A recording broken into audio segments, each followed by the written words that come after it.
All right, welcome to another special edition of Scrap Talk. Today we have a regular host, Law, who we usually call our special guest. But today we have an actual special guest, MMA legend, MMA Iron Man, Jeremy Horn, also known as Gumby. Jeremy, thank you for joining us. And how are you doing, sir? I'm doing well. Thanks for having me, guys. So the main thing in your MMA career, we'll jump into it. The main thing in your MMA career you're known about is being like an Iron Man. You used to fight, you started your career in 96. And I think, in the 2020 or so was when you about quit fighting. Yeah. I think 2 or maybe 3 years ago. So, yeah, right around there, 2021, 2022 maybe. And started in 96, correct? Yeah. So, yeah, long time. And you used to fight, where guys now take 2 fights a year. How many times? What's the most you ever fought in a year? I think in 1999, I had like 35 fights. Goodness gracious. Unbelievable. I think your record shows that you had 120 professional fights overall. Yeah, I actually have more than that. The internet doesn't this makes me sound incredibly old. I was fighting before the internet was a thing. Absolutely. So a lot of my early fights didn't get recorded. Promoters, before everybody started doing everything kind of by the books and registering everything, promoters didn't need a license. And if you had a cage and a microphone, you could do fights. So a lot of fights I didn't get recorded in, any kind of database or anything, or even with a state sanctioning body. So I've got about 170 fights, I think. What's your record? Because it shows 92, I think, and 22 maybe. Yeah, I don't know. Like I said, in 99, I had, I think, 35. In, I think, 98, I had, I don't know, somewhere around there. Right around there, I had a lot. So, I don't know. About 170 fights, maybe 180. I would say my record's something like 150 something wins and 20 or 25 losses, and then 6 or 7 draws. I think, I don't remember. Goodness, your record online shows that, like we said, you had 92 wins, and of those 92, it shows 54 submissions. So just give or take, what do you think out of those 150 wins overall? How many do you think of submitting someone is? Oh, almost all of them. That's what I was best at. I won a decision a handful of times, but I was never really one to knock people out. I think I've got a handful of knockouts, 4 or 5, maybe a dozen decisions, maybe. So yeah, all the rest are submissions. That's incredible. I'm good at choking people. It's a good skill. What made you want to be like an Iron Man, where you wanted to fight all the time compared to now? A few times. It really wasn't my career and the way I was fighting, it all just kind of rolled into place. So I don't know, randomly is not quite the right word, but it just I just took things as they came. The sport was new. Everybody was learning. Everybody was kind of getting the hang of it. Everybody wanted to be part of it, either a promoter or a fighter or a spectator or, a sponsor. So just everybody wanted to be involved somehow. So there were fights going on constantly. And when I moved, I grew up in Omaha, Nebraska. That's where I was born and raised. And then I moved to Iowa in December, I believe, of 97, maybe later. And when I did, I was working a job back in Omaha, and when I moved to Iowa, I just decided that I was going to try to fight as much as I could. And so Travis Fulton, you guys know who he is, right? Mm-hmm. He was actually fighting all over. And I just said, hey man, if you're lining up a fight, see if you can get me a fight on the same card, and I'll just follow you around and we'll just fight. And he's like, all right, cool. I'll get you a fight wherever I can. So I get to Iowa, and I had a fight one Saturday, and I'm like, all right, I'm going to train this week, and then I'll fight this weekend, and then I'll go start looking for a job on Monday. And then I get back to town, and Monday I have another fight lined up. So all right, I'll find a job next week. And it just sort of kept rolling that way. There were fights everywhere, sometimes multiple fights in a weekend, certainly multiple fights in a month. And I just kept thinking, okay, as soon as this settles down, I'll go get a job. And then I'll keep training, obviously, and I'll keep fighting, but I didn't expect it to become a full-time thing. It's just, fighting every weekend, making $300, $400, $500 a week. My bills are paid. So I guess I don't need a job anymore. So I just kept fighting, and then the fight started getting bigger, and the money started coming a little bit more. And so then even less. I mean, we're talking, mid to late 90s back then. I was living in Iowa, and I was renting a house. I had a 2-bedroom house with a 2-car detached garage. And what do you guys think I was paying for rent? Oh, good. I'm guessing $300. $500. Okay. $500 a month. So like I was, I'm making $2,000, maybe $2,500 a month fighting. All my bills are paid. That's all I need. Yeah. My car's paid off. My rent's paid. I got groceries. I guess I'll just go to the gym and train all day. So it just kind of kept going that way. And then I never really got hurt, which was a bit of an anomaly looking back, but I just kept fighting because I could. I like to fight, and I turned out I was kind of good at it.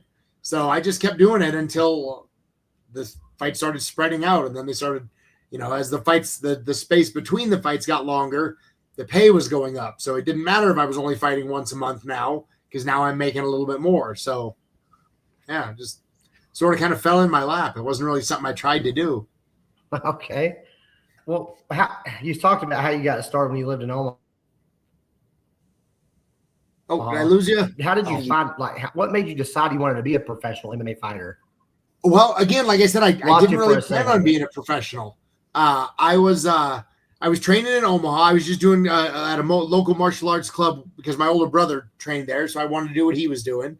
And then there was a promoter that I don't even really know how we got in touch with him. I should reach out to my old trainer and ask him. But we were training, me and a handful of my friends, and this guy called and said, "Hey, we're doing these fights down in Atlanta. Are you guys interested in fighting?" I was like, "Yeah, sure, we'll give it a try." I mean, this was right around when the UFC rolled around. It was like 90.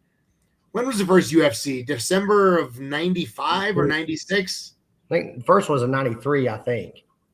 Okay, so yeah, so it had been around for a couple of years, and I think my first fight was right around the second or third UFC event, right around. I could be getting the timeline mixed up maybe, but so I was like, yeah, this looks fun. I'll give it a try. We've been having fun training. I want to go out and try and do it. So we go down to Atlanta. We did the fights, and then we came back, and I was like, cool.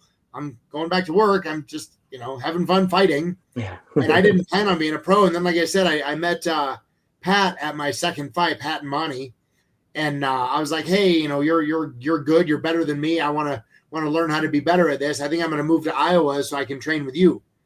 And then when I moved to Iowa, I just started fighting all the time. So like I said, I never really planned to make it a career. I planned that I like to fight, and I was going to fight as often as I could. But I always assumed that I'd be working a full-time job and fighting on the weekends. Yeah. So like I said, I just got kind of lucky. So what was it like when you got the UFC call the first time? When they obviously they gave you an easy guy to start out with the first time. Right? Yeah. So so I had like 7 or 8 fights at this point, and I thought I was the best fighter in the world. I was like 8-1 or 7-2, something like that. I thought I was unbeatable, except for those 2 guys that beat me. And so I was fighting in a tournament for Monty Cox. He was doing a 4-man tournament, and John Peretti, who was at the time was the matchmaker in the UFC, he and Monty had been friends for a long time, and so he was there watching the fights because Peretti was actually really involved in the fight sport, and he really he knew who's who, and he would go to other shows, and he wanted to collect more talent. I mean, he was always looking for guys, so he was there looking for fighters, and I won Monty's heavyweight tournament, and so John was like, "All right, I'm going to put you in a UFC." And it was UFC 17. Yep.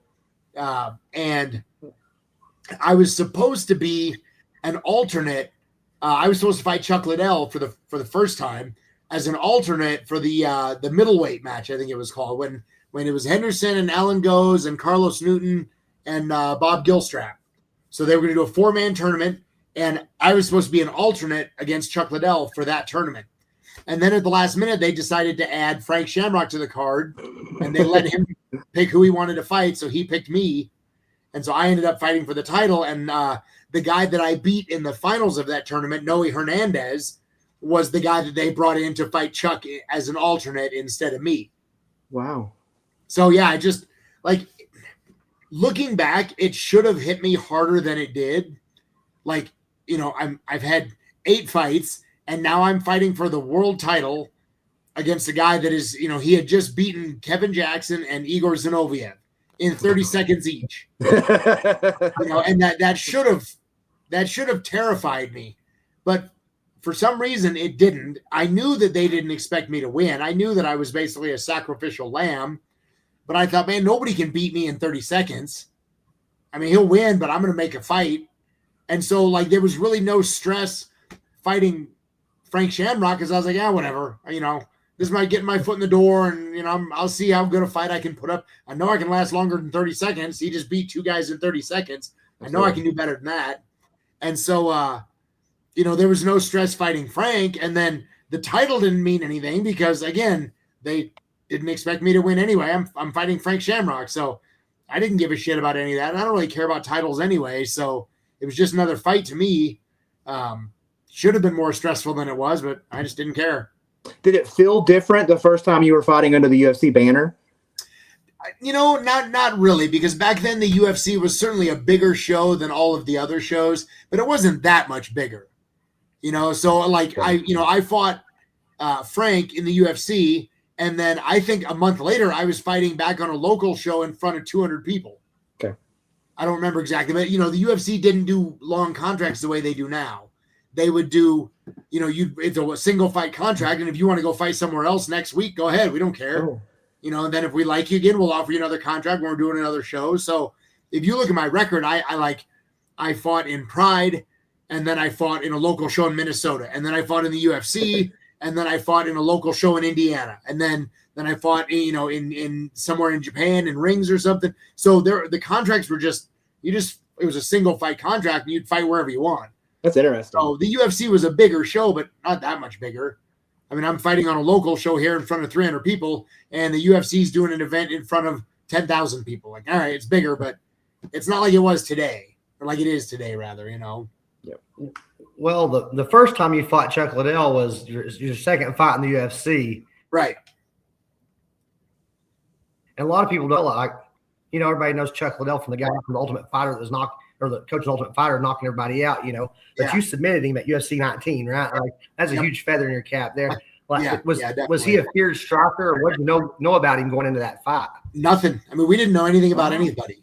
So, I mean, I knew, I looked him up, and I saw that he had a couple of fights. He had fought Pele, the Brazilian fighter Pele. He had fought him down in Brazil, and I watched that fight, and I knew he was tough just from watching that fight. I mean, they beat the crap out of each other. So, but like, I never really paid much attention to that because, like, my goal in fighting is to do what I do. Like, I don't really care what other people do. Like, if you're a great striker, I'm going to shoot and try to take you down and then submit you. And if you're a great wrestler, I'm going to try to shoot and take you down and submit you. And I'm probably going to fail if you're a good wrestler, but now at least we're on the ground, right? So I don't care. My strategy has always been the same. I'm going to get you to the ground, and I'm going to choke you unconscious. That's just all I ever cared about. You did choke him unconscious in that first fight. Yeah, that's always my goal. you obviously, stand-up game wasn't your thing, but one of your more famous wins, I say, in the UFC, at least as far as the general fan would know, is you knocked out Forrest Griffin. So yeah. It happens. I mean, I've always had reasonably competent striking, but it's a different story when you're actually in the ring fighting. I mean, like, anybody can throw a punch and anybody could possibly knock somebody out. So I've always just felt like, in the interest of, tipping the scales in my favor and keeping as many brain cells as I can, I don't want to throw any more strikes than I have to. I don't want to tempt fate. I'm good on the ground. I'm better than most on the ground. And I just feel like that's where my chances are best always. Even if the other guy is a good grappler, I still feel like my chances are best on the ground. But yeah, so I mean, I've always done a little bit of striking, and in that fight with Forrest, man, just the stars aligned and everything felt good that night. So it is what it is. Going back a little bit, it's interesting to me. I think, if I'm correct, you trained with Robert Bussey and you got a black belt under him. Is that correct? I did, yeah. And so were you ever pulled, being in Iowa with the strong wrestling base that state has, were you ever pulled more towards trying to get more into the wrestling aspect than just the BJJ, or how did that work, sir? Well, not really. So I wrestled for about a half a season when I was in 6th grade, and wrestling is hard. I don't know if either of you guys wrestle, but it's, just as the reputation would suggest, it's insanely hard and demanding. And I was a little 6th grade kid, and I was like, man, this sucks. This is hard. I don't want to do this anymore. So I quit. And I actually was all right. I had a little bit of a knack for it, But then when I moved to Iowa, I had already kind of developed an affinity for submissions and groundwork in general. And so I wanted to be a grappler, and I started working on improving my wrestling. But by that point, I already, choking people already had its hooks in me, and that's really what I wanted to do. So I didn't want to change gears too much, although I did want to learn how to wrestle better because it helps me to choke people. So I still was in the ground, but the submission really that's what intrigued me. Your grappling's primarily no gi though, isn't it? Like you hardly ever. Almost exclusively. I've put on a gi a handful of times, but very rare. What was the reason you chose gi over the gi? Because some people say, well, it makes your no gi game tighter, which is not accurate, I don't believe, but yeah, I don't think that's true. So just so you guys know, I'm getting a little bit of a spotty connection every now and then. You'll freeze. So I'm getting the gist of the questions, but just in case. But no, so as far as I started with no gi, and I really had no interest in the gi just because I was having fun doing that. I mean, I knew that it existed, and I was mildly interested in watching a little bit of it, but I was always focused on fighting, and so that really was what my goal was. And then as far as the gi helping your no gi, I don't think that it does. Although I do feel like training with a gi really massively improves your defense. The problem is you start to develop some habits offensively, like grabbing things that aren't there. So, it's bad for that, but I think it's great for developing your defense, because I'm basically walking around with a rope around my neck all the time that anybody can grab and choke me. So your defense gets really, really good when you wrestle with a gi, but your offense can get a little bit weaker because you've got some advantages naturally. So it's got its moments, and it can be a fun thing to do because it definitely is like another layer of technique and competition to explore. But yeah, it's just never was something that was really interested to me. That's a fair assessment. When I started grappling years ago too, like when I went to Brazil, I asked them if they had no gi classes, and they looked at me like I had committed the biggest sin. That was something that the whole Brazilian community pushed really hard at the early days when MMA or NHP was first coming to popularity in the States. And there was a lot of people back in the Brazil, back in Brazil back in those days that were doing no gi stuff. And I'm not really sure why they pushed so hard the idea that the gi was necessary. Maybe just, for a long time, a lot of the Brazilian jiu-jitsu guys were trying to hang on to, kind of trying to hide their secrets, so to speak. And I think maybe that might have been part of it, because certainly the gi is a very technically deep pool to jump into, all the different grips and all the different strategies and stuff. There's a lot there. And I think maybe they felt like it was dumbing it down a little too much to roll without a gi. I don't really know. Well, I was hoping you had an answer, because I never knew why they. Another jiu-jitsu question I have, because again, I started back years ago too, when finding a blue belt to train with was difficult to come by. Yeah, and now there's Brazilian jiu-jitsu gyms on every street corner. Do you think the sport's watered down, or do you think it's just grown that much? No, it's certainly grown, but it absolutely is watered down. Yeah, okay. That's one of the things that I've always kind of struggled with. Like, I've never really given out any kind of rank, just because I just wanted to train to fight, and I want to collect people around me that want to train to fight. And then we recently, I guess not too recent, a few years ago now, but we added a gi program, and now we're doing rank. And like, some of the guys in the gym want to pursue rank. They like doing the gi, and they'll do other stuff too. But yeah, I think with the popularity of it, like anything, there's going to be people out there that are seeking to make money, and there's going to be people out there that are just seeking to get status. And when you put those people together, you're going to get, something's getting watered down. So there's just that applies? Do you think that applies to MMA overall? Do you think? Oh, absolutely. Well, maybe let me take that back. I don't know if that's entirely true. It can be true in parts because obviously the sport from where I started to where it's come now, the technical level has come way up. Everybody is so much better at everything now. But at the same time, I do see people that are, man, I don't really understand where the split is because like when you take a guy in modern day MMA that gets taken down and gets mounted and is throwing punches from the bottom of the mount. Like I thought we learned a long time ago, that shit just doesn't fly. You know, I don't understand why people still, I mean, you see guys that are claiming black belts in jiu-jitsu that can't escape the mount. That are like, I get it. It's a fight. You're tired. The guy's punching you in the face, but at the very least, why are you fucking throwing punches back at him? Yeah. Like that's like a day one mistake. Like, come on, man, you guys got to do better than that. You know? But yeah, so it seems like while they've gotten better, they've also gotten worse. I don't know. Yeah. It's kind of weird. Yeah. I attribute that in my personal opinions because used to not as many guys fought. And then once it kind of boomed and exploded, everybody you talked to for years, I'm going to be a pro fighter. So Yeah. maybe I don't know, but maybe there's just more total. So you're going to have more of that. Yeah, I'm not sure that's my part opinion. of it. You know, if you just increase the overall numbers, the percentages are going to change, right? So yeah, I'm sure that's a big part of it. And my other question: do you think guys? You mentioned guys now are better technically than they were back then because we've learned a lot more what works, what doesn't work. But do you think guys?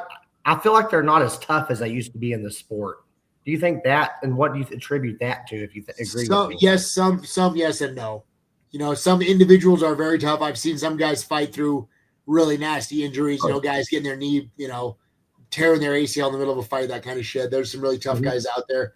But yeah, there's also guys that are much softer because they just can't handle training injuries. And man, the whole thing, it's all kind of a big nasty tapestry because I feel like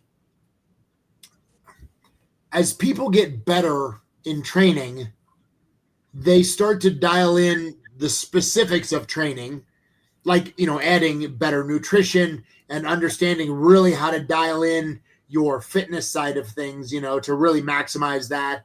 And when you start doing that, it's almost like as you get more refined, you get more brittle, I guess I'll say. Like you see that guy in the gym that's got like a chiseled 6-pack, but he can't take a body shot. Yep. You know, or you get the guy that's kind of chubby that you just can't put him down. He's just tough as shit. You know, so I kind of feel like there's something going on there in the middle because, like, dude, I've fought the majority of my career fucking eating Mountain Dew and Oreos. Like the guys in Iowa used to give me a hard time because I no joke would have a bottle of Mountain Dew that I'm drinking between rounds while I'm sparring. It doesn't matter. Like I can do, you know, and maybe I'm a bit of an anomaly and certainly a better diet would have been more beneficial, but like, I don't need to be timing my meals and eating, you know, 37 macros of protein every 3 hours or like whatever, man. That just fucking harden up and go fight, you know? And I think because they get better and they get more dialed in, they also get more brittle, I guess. Like I said, they're just weaker, I think. I don't know. But not all of them, but I do see that general trend. So looking back at not all, I agree with you. Yeah. Looking back at your overall career, what, in your opinion, is the thing that you're most proud of? Is it beating Sonnen 3 times?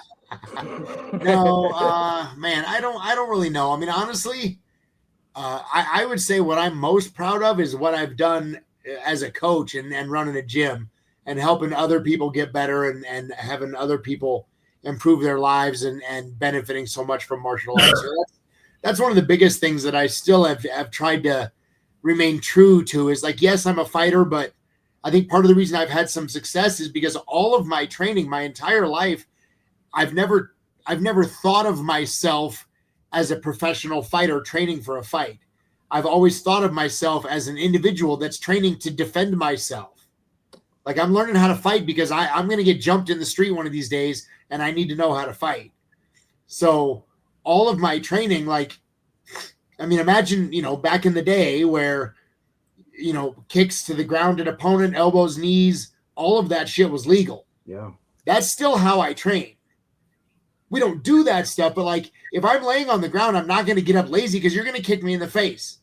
And I don't care if it's not legal in the UFC. It's legal somewhere. And so that's how I tailor my training. And so that's how I've always looked at it. And because that's what a martial artist should be. I've always looked at it as a lifestyle and a lifelong pursuit rather than I'm a professional fighter and I'm training for this fight under these specific rules. Like I'm just teaching people how to fight. Like I want to take that, 105-pound woman that's walking to her car at the end of the day, and I want her to know how to defend herself, just like I do the 6'8", 290-pound guy that's training to fight in the UFC. Like they're both going to learn how to fight. The guy in the UFC will have to limit what he does, and the girl should be carrying a gun. But I'm going to train everybody the same because everybody is going to be fully competent and capable of defending themselves in a fight, not just a sporting environment. Right. Yes, sir. So what are some these are generic questions, but we got to ask them. Not at all. Overall, who would you say the toughest opponent that you had to fight in any of the organizations? Obviously, we're not just saying UFC. Oh man, see, that's a tough one. So when you say toughest opponent, like what you gotta classify that for me. So like obviously a hard opponent is somebody that I lost to. That is right. But or do you want like the toughest opponent that I was able to beat, or like I had a couple of fights. Like when I fought Anderson Silva, I pulled a groin muscle really bad, and I mean that was a terribly tough fight to fight through. But it's because I was injured. So let's say one that a puzzle that you think if I fought that guy 10 times, I don't know that I could solve that puzzle, like that type of tough. Honestly, this is going to sound kind of arrogant, but I don't think there is one. Every fight I've ever had that I lost, I can explain to you why I lost. I can tell you what I did wrong and how I would do it differently if I fought again. Like I don't know that I've ever fought anybody where I just said, look, that guy was just better than me. Everything I did, he shut me down. I could not do anything to him. Every fight I've ever had, I'm like, all right, this is where I lose. I got lazy. I got sloppy. I did something wrong here. I was unable to do this or that, or, had I tried to do this differently, like, I guess maybe that's just a fighter's mindset. You can't ever honestly admit that somebody was better than you, but I think the only fight that I would say comes close to that is my second fight with Chuck. And again, it's because I really had a really shitty game plan. My entire game plan going into that fight was I'm in really good shape and there's no way I'm going to get tired, and he'll get tired sooner or later. Not a very good game plan, is it? Were you overconfident from choking him out the first time? Well, I wasn't really overconfident, but I trained my ass off for 3 months for that fight. But my entire focus was just on conditioning. Okay. And it wasn't really okay. Like, okay, let's focus on trying to take him down. I was wrestling, I was sparring, I was doing all the shit I should have done. I had a great team of people working with me and training partners and everything. But just mentally going into that fight, I was like, all right, I'm here. I'm in great shape. Everything else is going to take care of itself. Yeah. And it just, had I gone into that fight with the mindset of, okay, look, I'm in good shape, but that means I can just relentlessly try to take him down. And I'll eventually take him down. And I would have. And then I would have beat him again. But I just went in there like, all right, I'm in good shape. Now let's see what happens. That's fucking retarded mindset. Well, I remember that fight. I haven't watched it in many years, right? Like I remember because a lot of people hadn't been in the UFC in a long time. And a lot of the average fans, they didn't know who you were. And I remember telling everybody, this guy Chuck Liddell out. He's going to do it again. And I remember your striking. I remember you struck with him a lot. He was throwing a lot of leg kicks. And I remember you started having success with those. Did you train a lot more striking for that fight than you normally did? Well, yeah, probably just because from the conditioning mindset, like sparring and pad work and stuff is certainly more cardio intensive, at least for me, than grappling. So yeah, I did a fair share of striking in that. And like, again, I just, I had moments where it felt good, but still, I mean, at my heart and at my core, I'm a grappler. And you can see in that fight, I didn't really try to take him down. I don't think I tried taking him down ever. Like I haven't seen the fight in a long time either, but I know, he caught me with a couple of hard punches in, I think, the first and second round, I think. And then even in the third round, people are like, oh, you won the third round. I'm like, yeah, but by then I was pretty beat up. But still, I don't even remember if I tried to take him down. I mean, that's my entire career is taking people down. Here's the biggest fight of my life, and I don't try to take him down. Like, how stupid am I? Just like I said, man, just went in there with a bad game plan and wasn't thinking straight, I guess. Yeah, that's what I remember. I remember wondering. I was asking if you did a lot of striking in your camp. Yeah, because this is Jeremy the Grappler. When's he going to take Chuck down? No, I guess he's not. My other question about your MMA career: you fought Chael Sonnen 3 times. Yeah. How did you get them? I know he's undefeated, never lost. How did you get them alive and say you beat him 3 times? Well, Chael's a really nice guy, and he allows me to tell these lies because it helps bring my credibility up a little bit. So that's very gracious of him to allow me to propagate these stories about how I've beat him 3 times. Are you watching or enjoying any of the new forms that we're getting to see? So, UFC podcast for a long time has had grappling events that they're putting on now. We see the Real American Freestyle Wrestling group that's coming out now and putting some big cards together. Are you watching any of those? Are you enjoying any of those? Honestly, I would like to do that. I don't watch TV almost at all. And so I don't even really see as many of the UFCs as I would like. I'll see some of the big ones, like everybody's like, hey, are you going to watch a fight this weekend? So I'll watch some of those, but I would like to watch more of them, but I feel like I kind of have ADD or something. I really struggle to sit still in front of a TV unless I'm playing a video game. Yeah. So I don't, if I'm going to sit down and watch something, I got to be interactive and doing something with it. But I would love to watch some of that stuff, and I see some of the highlights, but it just seems like it's always like it's whatever happened last week, and I just missed it. Yep.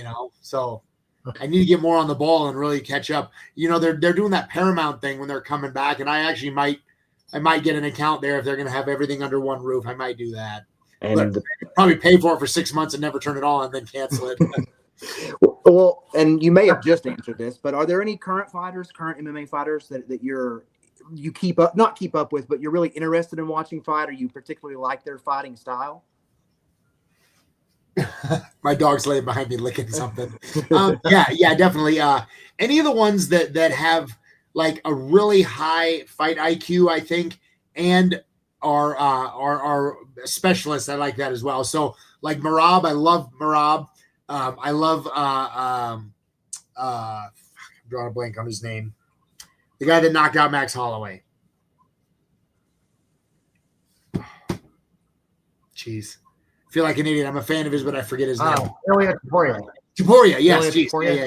So yeah, I mean, both those guys, like his ability to blend boxing and jiu-jitsu in there, and Merab just constant takedowns, incredible cardio, and one thing that I think that a lot of people undersell, like obviously Merab is in phenomenal shape, yes, but I try to encourage everybody in my gym to see how he fights. Like he's obviously in phenomenal shape, but he's very lighthearted when he fights. He's very upbeat. He's very happy. And I think that goes a long way towards extending your cardio.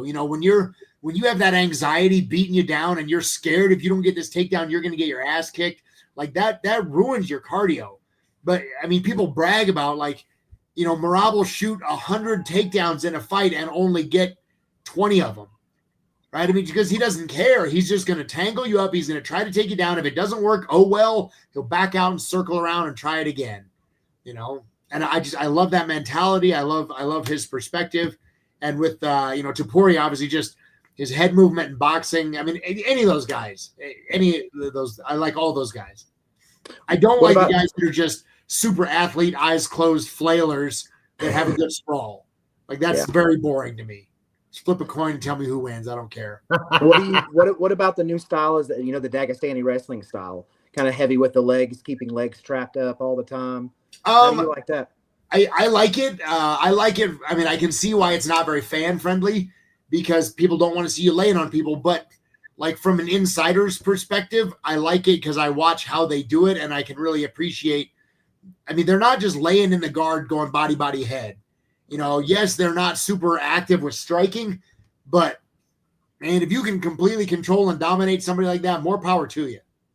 Again, going back to my original statement, man, if that were a fight, who's winning that fight? Yeah. If that was a street fight, who's winning? If it's so easy to get up, get up. Exactly. And certainly from a spectator's view, I could certainly see people going, hey, come on, let's make it a little more exciting. But I don't care. I think it's exciting. I love watching those guys just maul people like that. Same.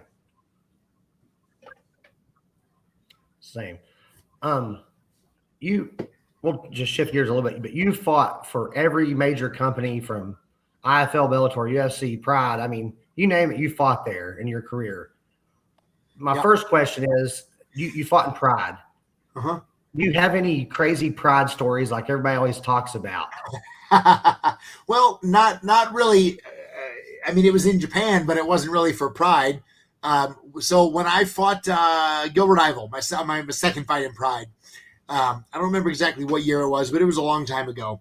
And are you guys by chance, are you familiar with like the airsoft guns? Yes, sir. So in Japan, they had those before they were in America. They didn't exist in America yet. They were in Japan though. So we go over to Japan around that time, and my two friends that went with me to corner me, we're like roaming around in Japan, and we find these what look to be like 100% realistic replica guns, and they're like $30. We're like, oh, we're gonna buy these, and we're gonna see what happens. It turns out they're airsoft, and they were obviously lower grade, newer stuff, like just spring loaded shit.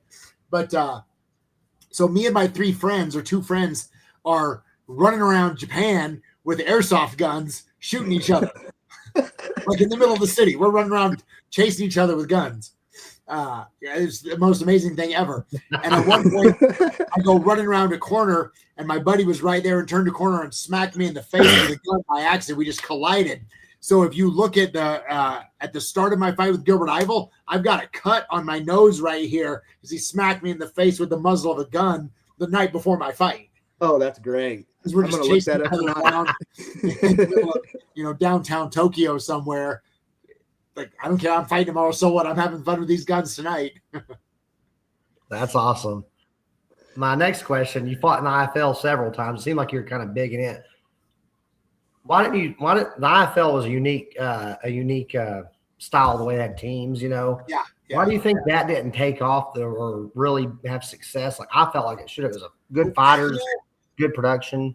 Yeah, I'm not a businessman, so maybe there's more behind the scenes that I see. But what I saw was the people behind the scenes there, they had a ton of money, and they were just throwing money at the sport, hoping to force people to like it. And obviously you can't keep up that model for long. You can't just keep throwing money at something and expect people to pick up. But I love the team idea. I think they just went too big, too fast with it, and they wasted a lot of money.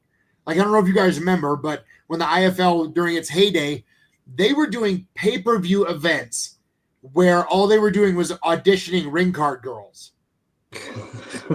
That's it. And an entire like $20 pay-per-view where it's just a fucking catwalk show of good-looking girls that are trying out to be ring card girls. Like, dude, they're wasting money doing that shit. Yeah. And then they also, I think, they tried to push too hard, like too big, too fast, So they like Pat's team in Iowa was actually a team. Those guys all trained in Iowa. They all trained together, and it showed when they fought. Henzo's team out in New York, those were a team. They all trained together. They were good. They trained together. The Canadian team that was run by Carlos Newton, they were just all spread out. They just were 5 Canadians. They didn't train together. I mean, you can't push like that. Yeah. You can't just force interaction and say, okay, you guys are all Canadian. Now you're a team. I think they should have done a little bit like slower moving, like let it grow a little bit, let a handful of teams develop. Or if they're going to put a ton of money into it like that, say, okay, look, we're building a team. Are you willing to move across the nation to go live where your coach is and be coached by that guy? So you're actually a team. And they just didn't do that. They just threw up a bunch of people that didn't necessarily train together, and some did, but a lot of them didn't. And it was just, okay, you're you're the Canadian team and you're the Brazilian team and you're the Iowa team, and there just was no cohesion in any of it. So it's not really a team sport when you don't care about your teammates, and it just doesn't work that way. Imagine if college wrestling was like that. Yeah. You could just sign up for any team, even if it's a college, it's a college across the nation, and then you'll just fly out for the meets. That wouldn't make sense. That wouldn't work. But Maybe I love the IFL style. I wish they had hung around. If college wrestling was like that, maybe someone other than Penn State would win every year. Yeah. And my last question about your organizations you fought for. What was your favorite organization you fought for? It doesn't necessarily have to be UFC Pride or whoever, but really the best what was one your favorite always one? has been, Just the Fanosphere. Yeah, the best ones always are the Japanese organizations. Okay. They've always and it's because of the fan base. The organizations are good too, but it's because they get a ton of support from the fan base. But that's the thing, like the organizations are incredibly well run, incredibly organized, incredibly polite. They really put the fighters first, and they treat the fighters well, and not just being paid well, but like for example, when the I don't know they do anymore, but when the UFC would do it, they would pick you up in a van from the airport, and then they take you to your hotel, and they're like, okay, there's the hotel, go check in.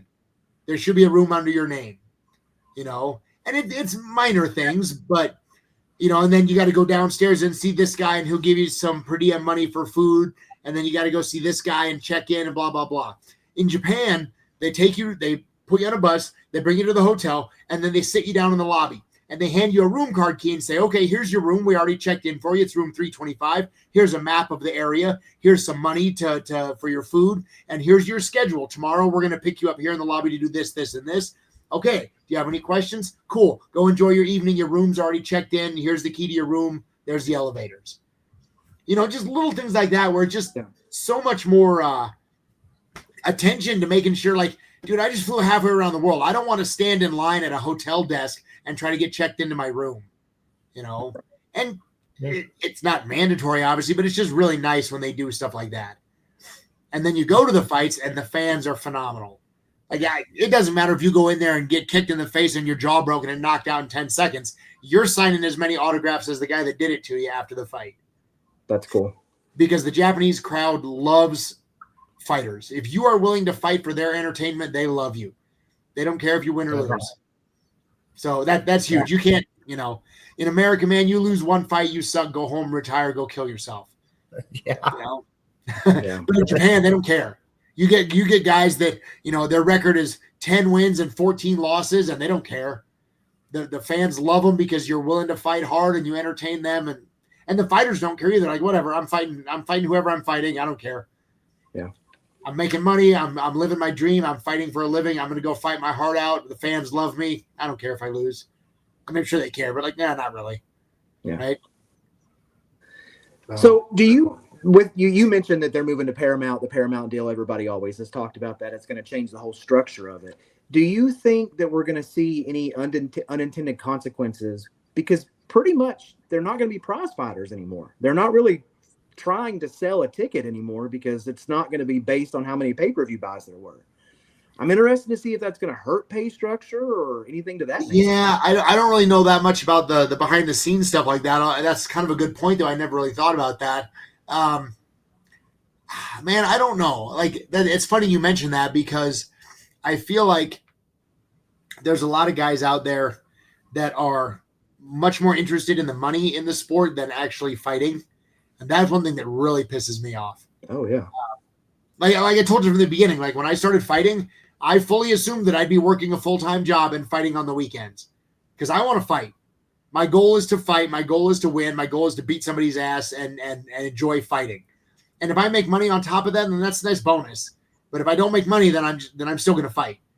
And you get all these fucking losers in the UFC where like all they are is like, yeah, show me the money. I want to make money. Like, I'm here to get paid. Like, go fuck yourself. Yeah. Like, you're not a fighter. You're just an athlete that happens to have some talent that's chasing money. These are the same people that if you could offer them some payday to go do something else, they'd probably go do that because they just want money. Yeah. Fuck 'em. As a fan, I'm sick of titles being held up, trying to make super fights and all of that kind of stuff. It's not. I'm not the biggest fan. The guys that have a good fight or not, whatever, and then after the fight they're being interviewed and they're like, "Hey Dana, how about that bonus?" It's every time. Is that all you care about is money? Jesus. It's every time. I mean, I don't. Yeah, it's irritating. I hate it. As soon as a fighter starts asking for money, I'm like, yeah, I'm not a fan anymore. Go fuck yourself. Everybody wants to get paid. I get it. We all need money. We have bills to pay. But your first priority should be the fight. I want to fight, and I don't even care if you don't call people out. That's fine. Like, look, I want to fight the best. I think I'm the best. I want to challenge myself. I want to fight. I want to win. I want to beat people up. That's what your goal should be. Not, okay, who's the biggest payday? Well, I don't want to brag, but I'm going to do just a little bit. My biggest payday, you've probably never even heard of one that big one, $200. My first fight, I got paid nothing. I got a plane ticket to Atlanta. $200. Do you have any advice? Well, my first one, I should have got paid. My manager stole my money. Yes. Do you have any advice for any young fighters, young up-and-coming fighters coming out right now? Yeah, just kind of like to tie on to what we were just talking about. If you're getting into the sport for money, go do something else. Yeah. Like, you've got to be in this sport because you love the sport. You should be training nonstop. If you're the kind of guy that joins a gym and then you're like, okay, I got a fight coming up in a month, I'll train. And then as soon as your fight's over, they don't see you in the gym. You're not a fighter. You're just, I don't know what you are. But if you don't love training and you want to be in the gym every day to improve because you love what you're doing, the money will never be enough. Not to mention, you're going to fight for 5-6 years before you make enough money to quit a day job, unless you're some blindly lucky phenom that comes right out of the gate, getting noticed by somebody. But yeah, get into it because you love to fight and keep your day job for a long time. Yeah, man, I like you even more after this because it means more coming from you, but you're saying the same things I say all the time. Yeah. So. Well, I tell you, day one, that's why I think I've tried to stay pretty grounded and I've tried to stay pretty humble. And I think it's just because I feel like the sport has blessed me, for lack of a better word, just with what life I've lived. Man, all I want to do is I want to fight. I want to go train with my buddies. I want to go play video games. I want to go hang out with my dog. And the sport has given me the chance to do that. And then I get to climb into a ring and beat somebody up every now and then. Like, that's awesome. And I would still be doing all of that. If there was no pay in this, I'd be working a full-time job and doing all of that too. Right? It's just given me a chance to do it and make money off it. So I feel incredibly fortunate that I've lived the life I have. And it's thanks to the sport and the fans that have allowed me to do that. So yeah, I'm incredibly thankful. I don't feel like I'm owed anything. I feel like I've led an incredibly fortunate life. So, and it's thanks to the sport. Here's the most important question of the night. What kind of games are we playing? So I bounce around quite a bit. I once something gets its hooks into me, I stay with it for a while. So I played World of Warcraft for about 15 years. Excellent. I played probably 18 hours a day for 15 years. I used to play. Do you know EverQuest? Oh yeah, yeah. I used to play it much, but that was kind of the precursor to WoW. We both played EverQuest back in the day a ton. Nice, yeah. So I kind of kicked the WoW habit because it was actually starting to, like, you've heard stories about people that be online so long they die. Yeah, I'd get up at 6 a.m. and camp out on a computer, and I'd be like getting lightheaded because I haven't eaten all day. Yep. It's 10 at night, and I've been sitting in front of the computer all day. Probably hard to hit your training sessions playing WoW. Yeah, exactly. But lately, I actually started playing an older game that's been out for a while called DayZ. Yeah, absolutely. So a buddy of mine has just got me into that, just like seriously, about 3 weeks ago. So I'm kind of new at that and playing that and really liking that. So it's a fun one. Fun. Excellent. But like I said, I'm always way behind because I played WoW for so long that now any game that I'm exploring, they came out 5-6 years ago. I'm just now starting to catch up. So that's not a bad thing. That's not a bad thing at all, though. Because then I get to watch a lot of videos and get a lot of reviews and everything. But I played Ghost of Tsushima. I played some of the Call of Duty games. I played The Division. But I bounced around quite a bit. Just like over the Christmas break, I re-downloaded Red Dead Redemption 2 and started it back. I tried getting into that one. I played it for quite a bit, but I wasn't very good at the shooting part of it. So I kind of, and then the whole Hellboy thing didn't really hook me. So I got about halfway through it, and then it kind of fizzled out. But my brother Well- played that and loved that one. Don't let Law lie to you. He plays Fortnite, and that's all he plays. No, we started this podcast today talking about you being the Iron Man, and we asked you even how are you that. I think we've answered that today. I think it's your mentality that has given you the ability to do that and be the way that you are. It's excellent. I think so. Like I'm pretty lucky too. Like my fighting style has always been like, you hear people talk before a fight, like, what do you want from this fight? Like, I want a war and I want to blah, blah, blah. Like, no. I want to go in there and win in 30 seconds. I'm going to take you down and choke you out right away. Then we'll both go have a beer afterwards. Nobody's hurt. No, but yeah. So, I mean, I've always tried to win as quickly and efficiently as possible with as little damage as possible. And that's how I always trained as well. So again, treating it from a self-defense standpoint. Dude, I don't want to get into a street fight and it's an even fight where we both land some punches and we feel proud about it afterwards. Fuck that. Yeah. I want to win without taking a punch.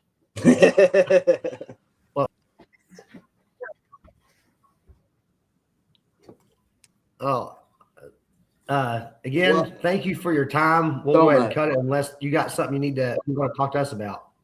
No, just, I mean, I guess if anybody's out in the Salt Lake area, I run a gym in Sandy, Utah. I'd love to have everybody come by and check it out. The name of the gym is Elite Performance. You can find us on eliteperformancegym.com. Come check it out. Come train with us. Perfect. Awesome. Jeremy, we appreciate you so much, sir. No problem, guys. Thanks for having me on. I'd love to come back anytime. Thank you. Excellent. We'd love to have you back. All right. See you guys. Yeah.